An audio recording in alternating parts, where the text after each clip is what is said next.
Hi, I'm Max Blumenthal for The Real News. We're here at the National Press Club at the Washington Report on Middle East Affairs conference, examining whether the special relationship between the U.S. and Israel is good for America. And I'm here with Gideon Levy. Gideon Levy was the former spokesman for Shimon Peres, former Israeli president, and is now one of the most outspoken journalists in Israel, someone who I would say is a true dissident in Israeli society and the voice of the voiceless in Israel. Israelis who are resisting occupation and resisting apartheid. And we're going to talk to Gideon not only about the U.S. and Israeli special relationship, but also about what's happening in Israeli society right now. Gideon, you spoke earlier today, and you said that if you could show any American visiting the Holy Land anything, you would first take them to Hebron. And I think you're referring to H2, the section of the city that is honeycombed with very violent radical settlers, but is still Palestinian. Why would you show them that area? There's so much to see. I would start there because there you get it in a nutshell. There's no other place where you can see the Israeli policy, the Israeli apartheid in the West Bank in such crystal clear colors. Yeah. Roads which are separated for Jews and for Palestinians. Yeah. An empty town because all the Palestinian inhabitants had to run away. I mean, the settlers tyrannized them so much until most of them, there really remained only those who have no place to go. Right. And you see the tyranny of the settlers, their brutality. They are the most extreme settlers are there. Part of them should be questioned by psychiatrists. I mean, really. And all in a very small piece of land. And that's the way it could have, and it will look one day if this occupation will continue. So you get it in a nutshell. Yeah, it's like a microcosm of the whole occupation. Absolutely. And I know no one, any honest person, who had been ever there and wasn't shocked. And you know, I was on Shuhada Street, standing around talking to the soldiers, and we were talking about a few hundred settlers guarded by hundreds and hundreds of soldiers who also are very violent with the local Palestinian population. I'm standing there, I'm filming, and a settler woman walks by, and she's just staring at me, and I just go, "Yalla, get out of here." And she goes, "What do you mean, Yalla? What are you talking about?" And she has a Brooklyn accent, and that was incredible to me. I think what you would hear there are New York accents in the middle of Hebron. So how do you think the U.S. has helped create that situation in Hebron?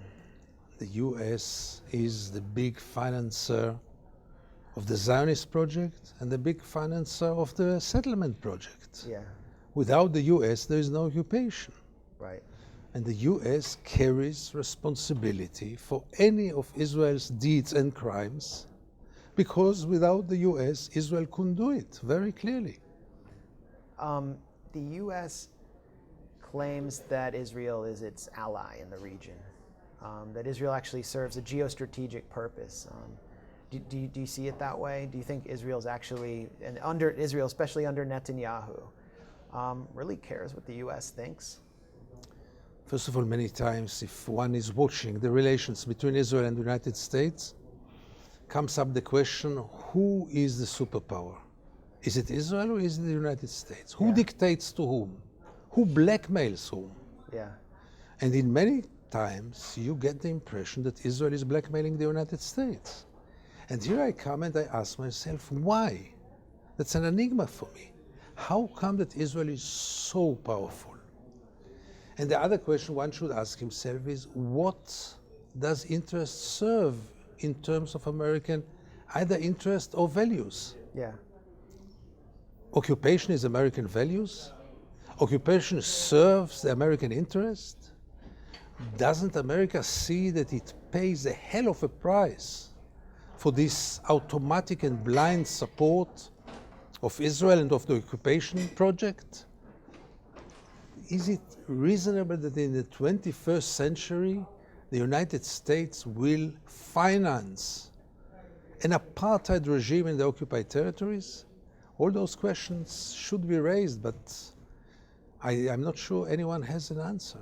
Well, we don't have anyone in our media here, in our mainstream media, who raises them. And you at least are at Haaretz, you have a column. Talk about your own experiences raising these issues, raising the uncomfortable and really disturbing issues of occupation, apartheid, and how it's creeping back into Jewish-Israeli society. How's that affected you over the past years, especially since Netanyahu's been in power? The recent years, it became less and less pleasant and maybe even less and less secure. As you might know, there was a certain time during the last war in Gaza in which I even had to be accompanied by bodyguards. It's to be, let's leave alone me because I'm just one individual. What really matters is that to speak for consciousness, to speak for morality, to speak for maintaining the international law is perceived in Israel as treason, not less than this. The worst curse that you can hear today is you are a leftist. That's a curse in Israel. This atmosphere, violent, aggressive, and lacking any kind of tolerance, is above all dangerous for the future of Israel. Yeah. Where do you see the future going? You have a culture minister, Miri Regev, who is demanding a kind of loyalty oath from artists. Actually, an artist friend of mine, Natalie Vaxberg-Cohen, has been jailed or indicted for her art. In the school system, you're seeing very strong imposition of religious nationalist indoctrination and militarism. The youth in polls seem to be more racist than their parents and grandparents. We're talking about the Jewish-Israeli youth. And it doesn't seem like the occupation is coming to an end. It actually seems like a future component of Israel. So where do you see it going over the next 5 or 10 years, and how long can you hold on? First of all, American liberals should know all this. They should know that they are supporting first sign of fascism in Israel. I don't call it yet fascism, but first sign of signs, very clear, first signs of fascism. And America is behind it. Yeah. And America is supporting it. Yeah. And America keeps one blind eye to it, and America keeps financing it. This should be known and should be really recognized by any American, mainly the liberals, who care where the taxpayer money goes, and so much of it. Now, where does it go? I can't imagine myself one hopeful scenario. You name it. I mean, there is no source of hope right now. There's no alternative to Netanyahu, and the alternative which might replace him is not any better. Atmosphere, as I said, is becoming less and less tolerant. Understanding of democracy is minimal and many times very twisted. People think that democracy, most of the Israelis think that democracy means the rule of the majority, and all the rest is totally unimportant. Levels of ignorance, which I never saw before, the young generation of Israel, you might know it, reached level of ignorance. They know nothing about nothing, and they care nothing about nothing, which should worry above all Israelis before anyone else. But I don't see Israelis worry about it. And then we had this hope that the United States will change. We had a huge hope 7 years ago. This hope was totally misleading, and finally we are 7 years with Barack Obama, who did nothing in the Middle East. He was a great president, I'm sure. It's not for me to judge. But when it comes to the Middle East, he did nothing. And you are really hopeless. The only source of hope is that in many cases in history, the unexpected happen. In many cases, rotten regimes fall by itself. And there is nothing more rotten than the Israeli occupation. A lot of the younger Jewish-Israeli activists, they started to kind of go into the West Bank through this loosely knit group, Anarchists Against the Wall, and they would join Palestinians in the small villages, Nabi Saleh, Belin, and so on. And that's, that whole cooperation, I feel like it's been crushed by the military and the Palestinian Authority, and I see a lot of them who I've known since that period moving into the boycott, divestment, and sanctions movement, and they're behind a group called Boycott from Within. they're basically calling to the outside world and saying, boycott my country. Why are they doing that, and what do you think of the prospects for the BDS movement? Do you think this might be potentially a game changer and provide some hope? First of all, I can't blame those young people, as devoted, as courageous as they are. They were crushed not only by the Israeli army, also by the Israeli media, which delegitimizes them on a systematic basis. Yeah. And really their voice was really, their mouth was shut, practically.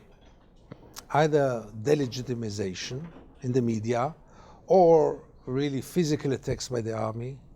And, you know, week after week, and they lost hope in many ways. The only hopeful tool right now, the only game in town which might show some kind of hope is BDS.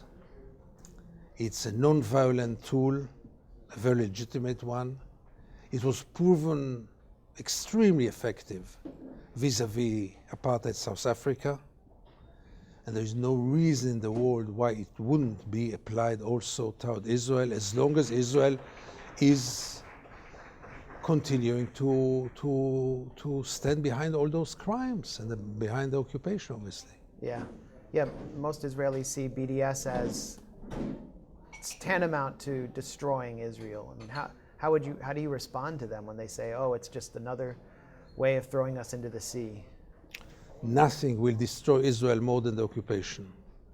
And those who care about the future of Israel should better do something about the occupation. That's the biggest enemy of Israel. That's the biggest danger for Israel, morally, politically, economically, and militarily. Anyone who thinks that Israel will live on its sword forever just doesn't know anything about history, because there was no empire which lasted forever, living only on its sword. And BDS has a very concrete goal, and this is to put an end to the occupation. It's a very legitimate goal. It's a moral goal. And I wish I wouldn't say so, but I don't see anything more effective than this. Right. Let me ask you about your own political development. As I mentioned in the intro, you were a member of the Labor Party in good standing. You were close to Shimon Peres. You were close to the whole peace process and the peace camp. And there's an incredible scene from a short documentary by a friend of ours, Eran Torbiner, where you're in the old Labor Party headquarters, and it's completely empty and kind of being demolished. And it's a symbol for the Labor Party today. The Labor Party today, under Isaac Herzog, is proposing a plan to do away with the two-state solution that it used to really define itself on. So how did you get to where you are supporting the BDS movement, and how did the Labor Party get to this point, supporting Netanyahu's goals? I think I made a long journey. I'm not sure that Labor changed. Yeah. Finally, Labor was always what it is today. There were times in which we believed the bluff, or I believed the bluff. But by the end of the day, Labor carries more responsibility for the occupation than any other political group in Israel. They put the foundations. They did nothing to put an end to the occupation ever. The only evacuation of occupied territories were made by Sharon, not by anyone of Labor. So by the end of the day, Labor didn't change. Right. And Herzog is a typical leader of Labor, like Shimon Peres, like Rabin. Oslo, in my view, was a trap. It was never aimed to put an end to the occupation.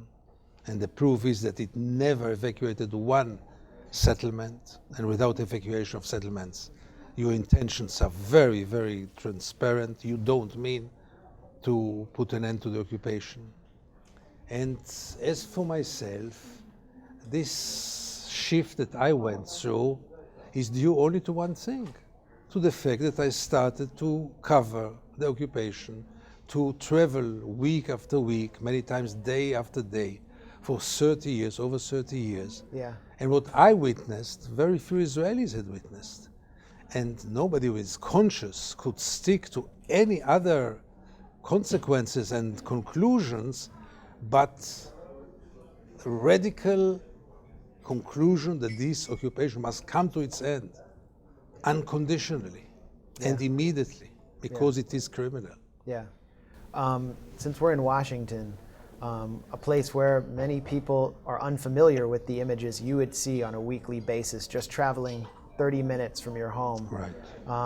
People here, information about this is very hard to get. What do you sense when you come here to this town? Do you talk to any people who are in Congress? Do you talk to congressional aides? Do you ever get summoned to talk to anyone with any influence on policy, on foreign policy in the U.S.? Unfortunately not. Many years ago, when I was more with the mainstream, I had more opportunities to meet legislators and officials. I'm really banned here. I mean, nobody would talk to me. Not that I tried, I never tried. But I don't feel any interest in my views.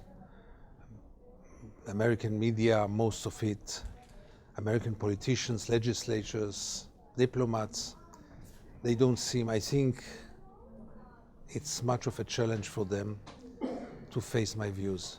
Well, welcome to my world. Exactly. What role do you see AIPAC and the pro-Israel lobby playing in the transformation of Jewish-Israeli society, where you say the stages of fascism are beginning? Let's talk about definitions. I claim that AIPAC is an anti-Israeli organization, not a pro-Israeli organization. They corrupt Israel. Not only them, but they start this whole process, which enable Israel to continue the occupation with no limitations, with no restrictions. They stand behind this terrible phenomena in which a state like Israel, which is very well off, well equipped, very strong, gets this enormous sums of money year after year, which corrupts Israel. This American money that AIPAC is responsible for getting it, this money corrupts Israel. And therefore, in my view, AIPAC is not only not pro-Israel, in my view, AIPAC is one of the biggest enemies of the state of Israel. Sheldon Adelson would disagree. I guess, but not only on this. He would disagree on anything I say. Well, yeah, he doesn't seem to believe Palestinians exist. So. I'm so proud to be different than Sheldon Adelson. So proud. I hope that I get that distinction as well. Just last question, wrapping up, because it's campaign season. What kind of how do you feel about the U.S. presidential campaign? There's going to be a walkout at AIPAC against Donald Trump by some of the figures that you've accused of perverting Israeli society. Hillary Clinton is sort of the challenger of Trump, the presumptive challenger of Trump, but she is also someone who's winning a lot of support from the pro-Israel lobby and reaping a lot of donations. So do you see any hope or anything coming out of this election campaign? First of all, if I had to choose between Hillary Clinton and Donald Trump concerning the Middle East, not concerning other issues, concerning the Middle East, I'd rather vote for Donald Trump. With Hillary Clinton, we know very well. This means the continuance of the support, the automatic blind support in the occupation, in Israel, in all its crimes, in all their attacks. I mean, Clinton is the worst. Donald Trump is unknown. Yeah. Might be a catastrophe. But until now, he said some interesting things, like wanting to be neutral. Yeah.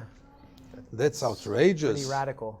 That's to be neutral. I mean, I don't think he's a man of justice. I don't think he's a man of morality. I don't think he cares at all. He cares at all about the Palestinians. He hardly knows who they are. Really, you look at this and you look at this and you understand that the Middle East is now doomed to another 4 or 8 years of stagnation, of developing and strengthening the occupation even more. Nothing will come from Washington, for sure not from the official. And therefore, again, we are getting back to the important role of civil society. Yeah.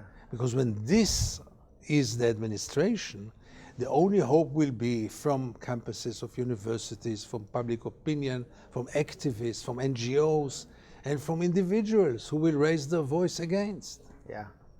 How do you avoid burning out or going crazy? How are you going to survive the next 4 to 8 years? Because I'm asking for myself. Okay. You know, Who told you I'm going to survive? I'm not sure. Listen, seriously, it's much easier than you think. Because when you really believe in what you do, you have no other choice. It's not like I can make a choice. I don't have any other choice. This is what I believe. This is my profession to write. This is the mission I took upon myself. And nobody can change it unless, you know, I'll be expelled, I'll be jailed, I'll be killed, I don't know what. But as long as I am free to choose, nothing will stop me. Well, I can just tell you, when I started making the transition from covering domestic politics to writing about Israel-Palestine, it was your voice during Operation Cast Lead in 2008, 2009 that really helped me, that really encouraged me. And I think there are countless other people who feel the same. So just as a word of encouragement in closing. Thank you very much. Toda rabah. Thanks a lot. Thank you, Max. Thank you very much. It was a pleasure. Yeah.